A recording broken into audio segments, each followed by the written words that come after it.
Andre Wade was just released. Once again, come to just speak out on some things and let you know that I'm still here and life is good to its, to an extent, but I'm okay. Been resting and taking the medication that I have and dealing with the pain I'm going through on a daily basis.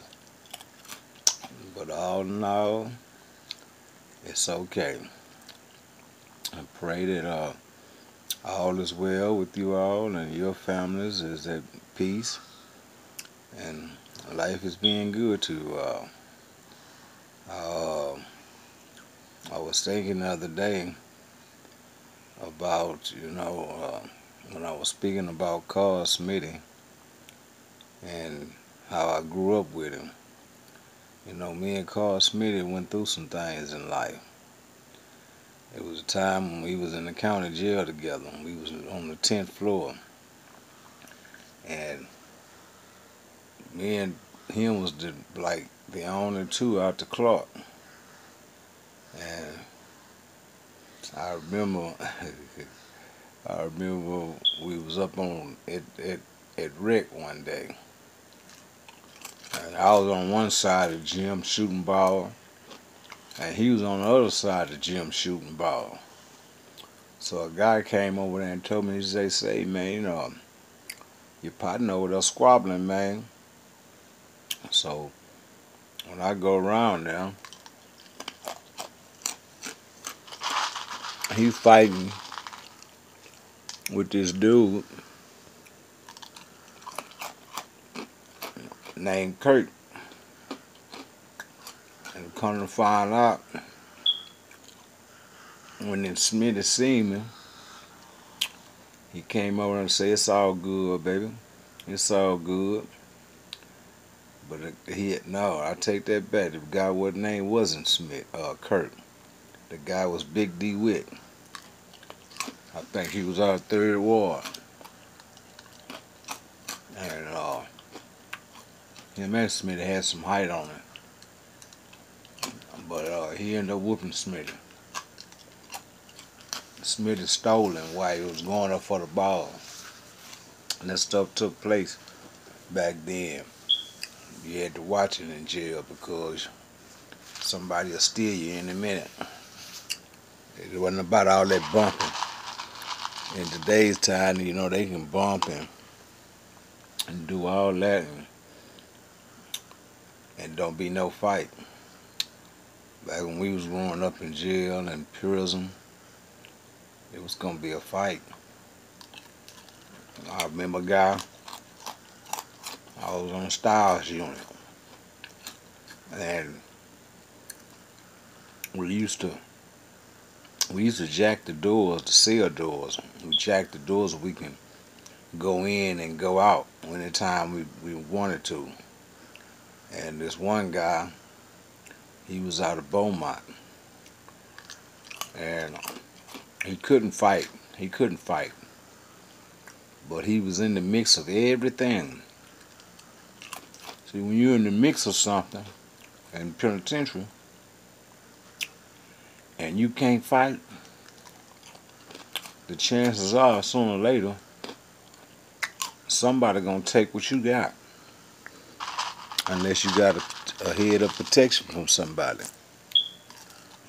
Well, his own cellie, his own cellmate. And I tell you, when I was on Style, it was like living in the ghettos of some apartments. We had everything, and we was doing everything, and the women that worked there, they was doing everything. And it was like 75% to 80% women that worked there. Didn't have a lot of male officers. Well, I was going to the crossover. This crossover, they got 1, 2, 3 rows, and they got doors. You can go to 1, 2, each section of the pod. 1 section, 2 section, 3 section. They got them doors you go across. Well, we had them doors so we can go across. They were jacked like a safe. When I was going through the door, a guy was about to throw this guy off a 3-row.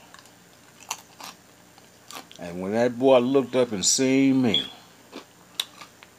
I seen all the fear in his face. He said, "Help me, Trey, help me, Trey, go kill me, Trey, go kill me." And I say, "Man, don't kill him, man, don't kill him, man." He say, "Fuck this old ass nigga, Dre, fuck this old ass nigga, I'm gonna kill this old ass nigga." And it was 2 of them. And I ran over there, and I kind of pulled the guy off the guy. And I tell you, it didn't take nothing but a little bit of help. When I pulled that guy off that dude clammed from 3-row all the way down to 2-row, all the way down to 1-row. They had already been whipping him. His hair was wild, and he was looking wild. And that man ran and pushed that button. He said, "I need help, oh, help me." And the person in the picket opened up the doors and let him out the tank. If you can't fight, or if you ain't gonna hurt nobody, don't go in there prison thinking that you can involve yourself in anything that's illegal, because there's a lot of illegal stuff going on, and now it's a contraband state. In Texas prisons, it's contraband. There's a lot of money in there. But if you ain't ready, don't get in the mix with them dudes. And the guy said it was a blood. And they sicked them blood boys on it. Guess what happened after this? After this took place, the guy that they was finna throw off the 3-row, they made him a blood. And now remember, this guy was a coward. This guy, he had money. He had blood bread. He had access to a lot of stuff out there in the streets. So you know that what the Bloods did. They utilized him just so he can come out of lockup, and they let him make him. But they made him a blood. So he had a protection.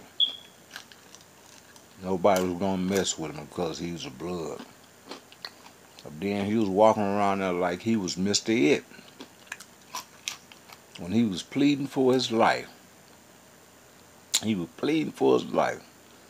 sounded like a gal. "Oh, Trey man gonna kill me, baby, help me, man." I'm talking about.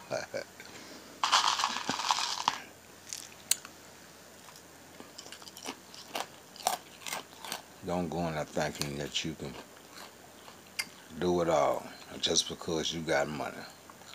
Stay out the way. Involve yourself in something positive. You don't have to do nothing illegal in prison. All you have to do is sit back, learn something, and go home. Do your time and go home.